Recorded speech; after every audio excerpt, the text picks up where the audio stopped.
The senator from New Jersey has been protesting Donald Trump's policies since 7 p.m. last night. Booker, who is a member of Senate Democratic leadership, has spoken on several topics. He can't yield the floor for a break to sit down or even use the restroom because doing so would allow the presiding officer to move on with Senate business. He can, however, yield for other senators to ask him questions.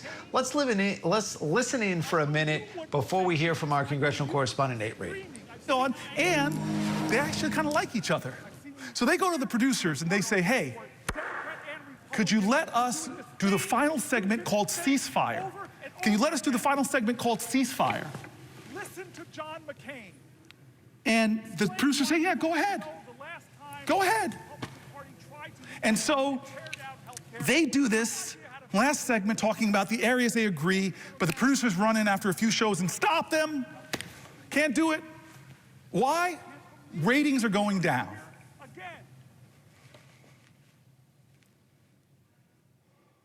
There are a lot of legitimate differences and places I'm going to stand my ground and fight for people's health care, for people's Social Security. I'm going to fight. But I'm never going to get into a position where anybody in this country can make me hate another American. Because this is the age where we have to figure out how to live up to those words up there, e pluribus unum. That's the call of our ancestors, to put more indivisible into this one nation under God. That's the challenge. And there's enough things that we agree on in America, and especially when we stop and talk about things like the child tax credit, most Americans are for that. Well, would the senator yield? Oh, gosh, well, I've been waiting for you, for crying out loud. Why didn't you interrupt me earlier? You were on a roll. Oh, you come were on on. a roll. And I was, Come on, Senator. All right, well, that was Cory Booker on the Senate floor. We're joined now by Nate Reed on Capitol Hill. Nate, I think Booker is going on 21 hours. Get us up to speed on what where this essentially came from and what he's trying to accomplish. Well, look, this is a broad protest against the Trump administration from Senator Booker. Democrats online, touting the fact that he's doing this, saying that he's taking steps toward, protesting the Trump administration. By doing this, he is effectively slowing down the business that Senate Republicans were hoping to accomplish this week, including some nominations on lower tier appointments in President Trump's administration. Also, Republicans were trying to tee up that massive tax plan that they have been trying to pass. That's expected to happen still at some point later this week. There's a chance that Senator Booker's lengthy speech, along with these kind of colloquies that he's engaging in with other senators, is possibly delaying that to some extent. So you can see Senator Tammy Duckworth on your screen right now, the Democrat from Illinois, asking a long question of Senator Booker, effectively to give him a chance to pause for a couple of moments. But what's interesting here is, Democrats are looking to protest the Trump administration in really any way possible. They don't have a lot of levers of doing so. The Senate filibuster has been fairly useful for Senate Democrats, but one of the things that President Trump has said he's going to do this week, imposing broad-based tariffs against many other countries. He's calling tomorrow so-and-so Liberation Day to try and liberate the U.S. from foreign-made products and increase tariffs. A lot of apprehension, not just from Democrats, but also Republicans, about what those could potentially mean. Something that Senator Tim Kaine, who has a bill to try and prevent President Trump from enacting some of these tariffs against Canada, he said that, Senator Booker trying to tap in to a lot of the anger coming from Americans and uncertainty that they're seeing. Take a listen. We think that the economic chaos that's being caused and markets being roiled and consumer confidence dropping and some predicting recession, together with a bipartisan vote, might convince the White House, hey, look, there's a better way to treat American citizens and customers. People are tired of the chaos. Like, who wanted chaos? Who wanted chaos? Who wants a stock market that's declining? Who wants the Atlanta Fed predicting we're going to go into a recession and have, reverse economic growth? Who wants to see prices going up? Who wants to see us shredding alliances around the globe? People don't want to see that. And so that's what Cory is speaking to. And again, to try and protest some of those tariffs, to make it known that Democrats are against them. Senator Booker currently on the floor. He just started speaking yet again. The record for Senate speeches set in 1957 by then Senator Strom Thurmond, the Democrat from South Carolina. He was protesting the Civil Rights Act of 1957, ultimately, of course, not successfully. So the record, 24 hours, 18 minutes. Senator Booker will break that some point around 7:20, 7:30 this evening. But let's listen in live to Senator Cory Booker, the Democrat from New Jersey, going now on the Senate floor for 21 plus hours. Let's listen. Serving veterans. And then veteran entrepreneurs, you know the data, they're incredibly successful. They create to our economy.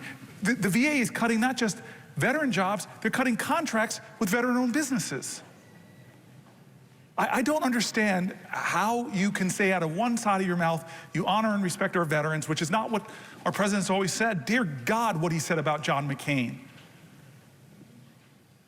I still remember John McCain is in a town hall with Barack Obama fighting fiercely to be the president of the United States, and somebody gets up and says that Barack Obama, as if it's an insult, it's not, is a Muslim or something, and he grabs the mic back and corrects her. One of his voters, he corrects her on national TV. This is wrong. He's a guy who loves his wife, Christian, loves his family. I mean, that is character and honor.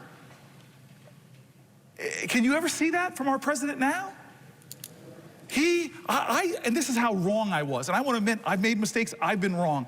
I remember where I was when he said in his campaign that he's no hero, that people who are captured are not heroes.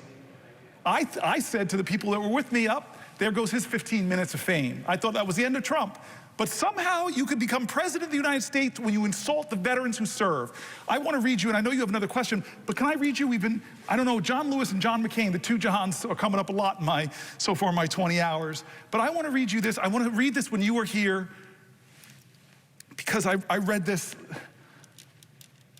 and let me all tell you, this is John McCain writing, let me all tell you what I think about the Pledge of Allegiance, our flag and our country. I want to tell you a story about when I was a prisoner of war. I spent 5 years in the Hanoi Hilton. In the early years of our imprisonment, the North Vietnamese kept us in solitary confinement.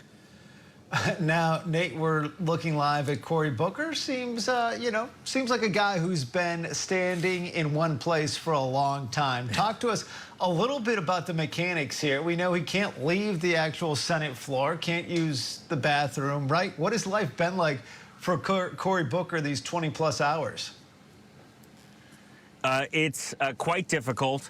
Some reporters have witnessed him taking bites of something from his desk when he yields to another Democratic senator for a question, as he's been doing. What's interesting here, and it's kind of overlooked, in order for Cory Booker to be speaking on the floor, there's a fair amount that has to happen behind the scenes. One thing that's kind of in the front of scenes, if you will, Republicans, because they're in the majority, have to preside over this. So they've been effectively shuttling Republicans in and out of the president's chair, the chair at the front of the chamber, to preside over this, putting them on somewhat of a schedule, keeping them there for a couple hours, then shuffling them out. That's usually a privilege that's afforded to the more junior members of the Republican majority or the Democratic majority, whoever has the majority in Congress.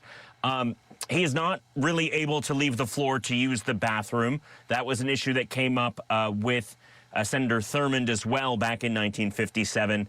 Reports at that time said that he took several long, hot showers to try and dehydrate himself so he would not have to do so. There were also reports, and don't pin these on me, Andrew, that Senator Thurmond had plans to potentially use a bucket to relieve himself, keeping 1 foot on the Senate floor, 1 foot in the cloakroom back in 1957. Reportedly, he did not end up having to do so. But again, that was before the Senate was televised, which it was in 1986. I don't think there's anyone who wants to watch that happen live on the Senate floor. But again, a lot of questions about how long Booker is going to be able to go. He has said that he will go as long as he is physically able. Again, that record, American history record for speeches on the Senate floor, about 24 hours and 18 minutes. The only other contemporary to kind of reach the top 5 or so, Senator Ted Cruz protesting Government Funding Act, I think back in 2016, what is in the top 5 as well. So this protest continuing to go. He will officially cross that American record around 7:20 p.m. this evening, 24 hours, excuse me, and 18 minutes. So far, it's just over, I believe, 21 hours or so. Yeah. If he makes it that long, Ted Cruz, he was reading Green Eggs and Ham. I don't know if Cory Booker has read anything particularly noteworthy other than, yeah, sorry, go ahead. Well, no. I mean, you can hear Senator Booker. I mean, clearly this, speaking for that length kind of takes its toll. He's been alternating between speeches. I was in the chamber a little bit earlier. We're not allowed to have electronic devices in there because of Senate rules, but he was thanking his staff for preparing a number of speeches for him. As you can see, he's kind of alternating between speaking off the cup extemporaneously along with reading speeches as well. So, again, a marathon effort. We'll see if he's able to hit that record. And again, a lot of this in protest of the Trump administration writ large, not necessarily a single policy or decision by President Donald Trump or Senate Republicans. All right, congressional correspondent Nate Reed. Nate, we'll check back in with you a little bit later. Thanks for that.